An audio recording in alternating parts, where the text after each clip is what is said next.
ಪಾಂಡುಪುರದಲ್ಲಿ ನಮ್ಮ ಧರ್ಮರಾಯರಿದ್ದರು.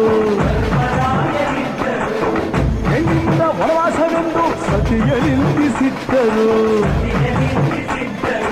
ಅತ್ತಳಮ್ಮ ದ್ರೌಪದಿಯು ಅಮ್ಮ ಅಣ್ಣಮ್ಮ ಎಂದು ಮಾನವತಿ ಹೆಣ್ಣಿಗೊಂದು ಸ್ಥಾನ ಕೊಡುಬಾರೆ ಎಂದು ಸೀರೆ ಉಡಿಸಿ ಬಳೆಯ ತೊಡಿಸಿ, ಸೀರೆ ಉಡಿಸಿ ಬಳೆಯ ತೊಡಿಸಿ ತಾಳಿ ಕಟ್ಟಿಸಿ, ಹೆಣ್ಣು ಇಲ್ಲದೆ ಧರ್ಮ ಇಲ್ಲ ಎಂದು ಬೋಧಿಸಿ, ಧರ್ಮನಿಗೆ ತಲೆಗೆ ಏಳು, ಧರ್ಮನಿಗೆ ತಲೆಗೆ ಏಳು ಮಡಿಕೆ ಕೂರಿಸಿ, ಕೈಗೆ ಕತ್ತಿ ಕೊಟ್ಟು ಕರಗ ಶಕ್ತಿ ತೋರಿಸಿ, ನನ್ನದು ಶಂಕಿಸಿದರೆ,